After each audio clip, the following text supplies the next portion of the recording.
My name's Garrett, and this happened during my second year of college.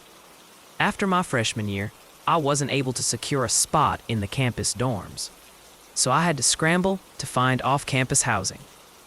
I eventually landed in a student co-op, a cluster of 3 older houses just a few miles from the university.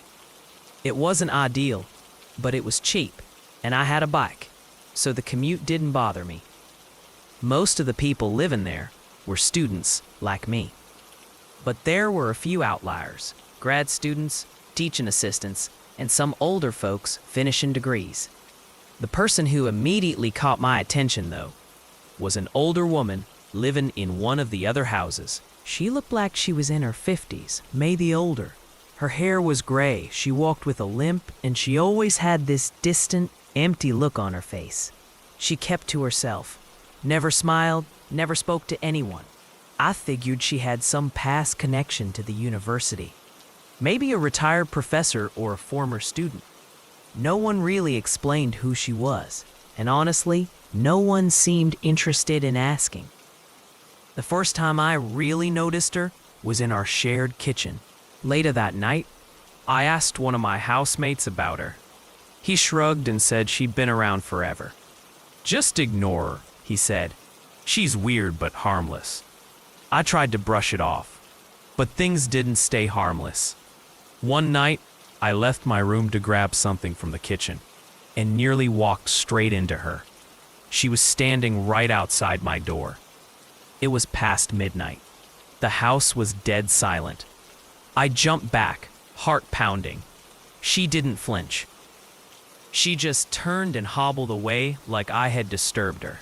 After that, these weird encounters became regular. I'd catch her snooping through common areas, standing silently in random hallways, lurking where she didn't belong. Then one day, I lost my room key. Each bedroom in the house still had locks from when the place used to be a hotel. Most people didn't bother locking their doors, but I did. I liked feeling safe. Without that key, I felt exposed. A few nights later, I woke up to a faint tapping sound. It was coming from my closet. At first, I thought I was imagining it, but no, it was there. A soft rhythmic tapping, like something or someone was shifting around inside. I'm not the kind of guy who freezes up. I got out of bed, grabbed my phone for light, and crept toward the closet. Without hesitating, I yanked the doors open and shouted. And there she was, crouched inside my closet. She had one of my ties wrapped around her neck, and in her hand, this time, my scream wasn't one of shock. It was pure terror. We struggled. She was older, weaker, but she fought like hell. I managed to wrestle the knife from her and shove her down to the floor. She kicked, clawed, screamed. I screamed too, yelling for help. My housemates woke up and rushed in. One of them helped me pin her down, while another called the cops. When the police arrived, they arrested her on the spot. She didn't resist. She didn't say a word. Later, they found my missing key in her possession. The weeks that followed uncovered the full story. She wasn't a student. She wasn't a professor. She was the sister of the property manager, and she had severe mental health issues. Instead of getting her the help she needed, her brother had hidden her away in one of the vacant rooms. He was later arrested for negligence and other charges. Honestly, I blame him more than I blame her. I feel sorry for her, but that doesn't erase what happened. She could have killed me, and I'll never know why she chose me, or what exactly she planned to do. All I know is, I hope to God I never live through anything like that again. This story isn't exactly mine, but I witnessed it unfold firsthand. So I'll tell it from my point of view, just as I experienced it. I've lived in my cozy two-story home with my husband Benjamin for almost 20 years now. Our kids are grown, out building their own lives, and we're incredibly proud of them. What happened took place just last year. A new neighbor moved into the house across the street. I was thrilled after months of staring at that empty property. It was nice to see some life there again. Since retiring, I spend a lot of my time on the front porch, reading, knitting, listening to crime podcasts or music, sometimes just watching the neighborhood go by. The new resident was a young man, maybe mid-20s. He drove a sleek BMW and wore flashy designer clothes. Part of me thought he was either doing really well or just wanting people to think he was. But he was polite, respectful. After a few days, he came over to introduce himself. His name was Quinn. He told us he worked freelance for some internet personality. I didn't fully understand what that meant, but he clearly made enough to afford the house. He and Benjamin would sometimes chat about sports and investments. Everything seemed perfectly normal. I'd see him most days. He'd wave as he left in the mornings, and I'd wave back from my porch. A few weeks later, though, something changed. I started noticing a young woman visiting him. She drove a white convertible, wore tight, flashy clothes, and had long blonde hair. She looked like exactly the kind of girl someone like Quinn would date. At first, I thought nothing of it. But then I noticed something odd. Sometimes she'd arrive when Quinn wasn't home. She had a key. I assumed they were serious, maybe even living together. She'd show up once or twice a week, spend an hour or two inside, and leave. It didn't seem strange at first. Young love, right? Then one evening, I saw them pull into the driveway together. But something was off. I was out watering the flowers when I heard them arguing. They were yelling at each other in the driveway. The girl flailed her arms wildly, like she might hit him. Finally, she jumped in her car and peeled away, tires screeching. Benjamin told me not to get involved. It's none of our business, he said, and he was probably right. But I kept noticing strange things. That girl kept coming back to Quinn's house, even when he wasn't home. Again and again. I told Benjamin. He shrugged it off. Then came that night. Sirens, flashing red and blue lights woke us up around 3 a.m. We rushed outside, and the street was swarming with police cars and an ambulance. We watched in stunned silence as officers led the young woman out in handcuffs. She didn't struggle. She didn't even look upset.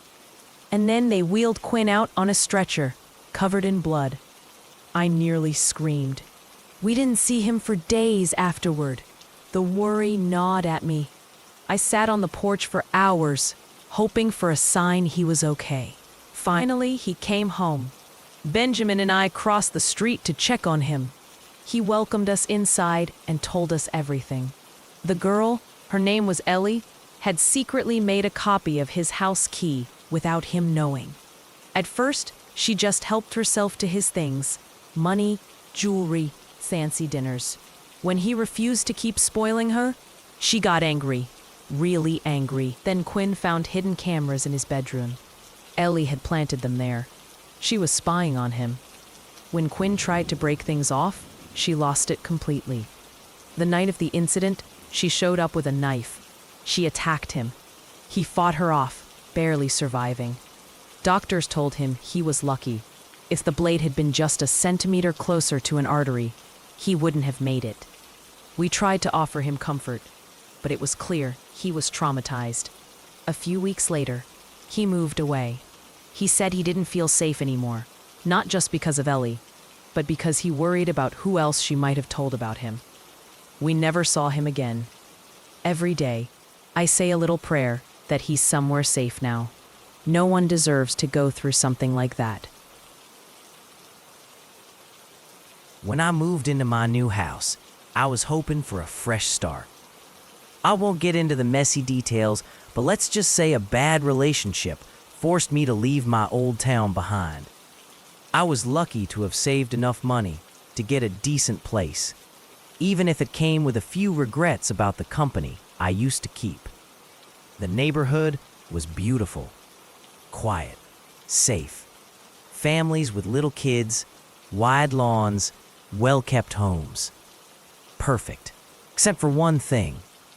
One house stood unusually close to mine, bigger than any other house on the block.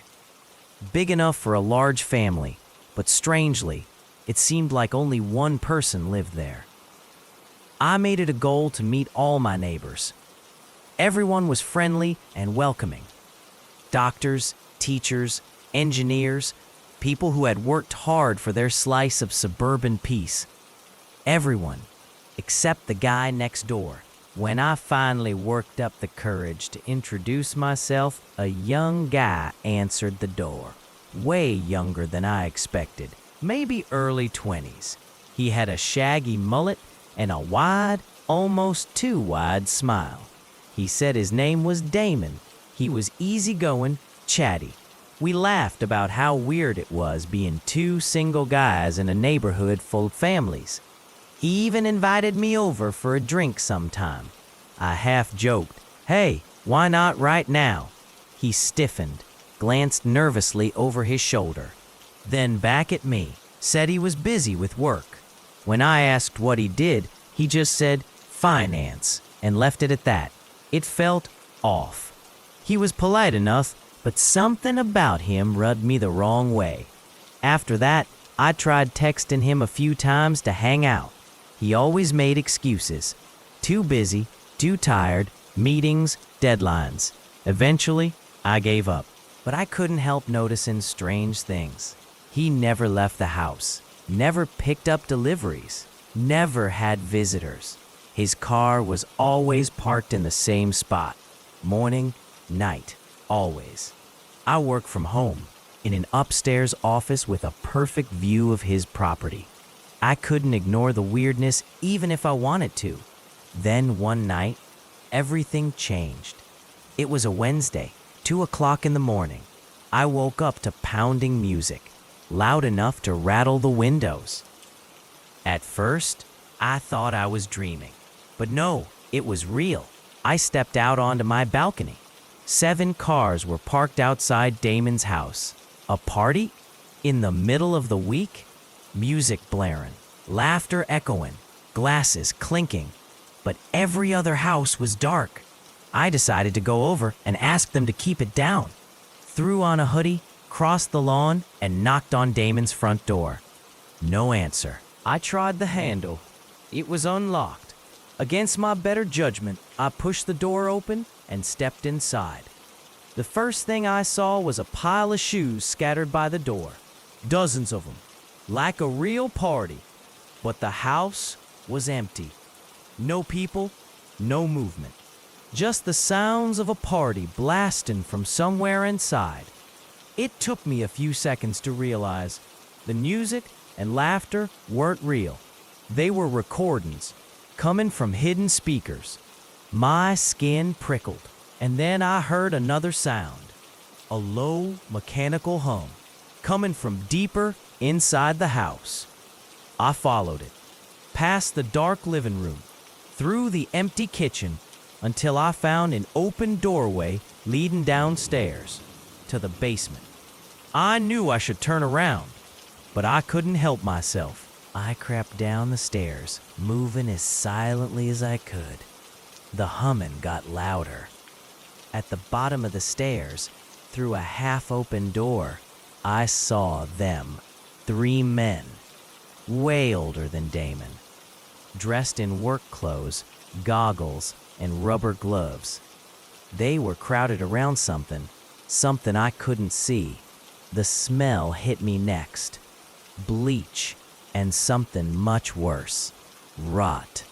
My stomach turned. Every instinct screamed at me to run. I started to back away, slowly, step by step. Then the light upstairs snapped off. Someone had closed the basement door. I didn't hesitate. I bolted up the stairs, 2 at a time, heart hammering in my ears. Burst out the front door. I didn't dare go back through my own front yard.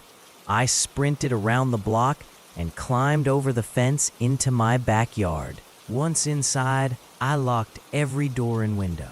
I peeked through the blinds. A few minutes later, 8 men spilled out of Damon's house, searching. They combed the yards, peering into the street, talking angrily among themselves. Damon wasn't with them. After a while, they went back inside. The music cut off. The street fell silent. I stayed crouched in the dark, barely breathing. I thought about calling the police, but what would I even say? I had no proof, no names, nothing concrete. The next morning, Damon's car was gone, and it never came back. The house has been abandoned ever since. The lawn's overgrown. Packages pile up at the front door. Sometimes I stare at it, wondering what I stumbled into that night. I don't know, but I do know this. I'll never forget the smell, or how close I came to never making it out of that house alive.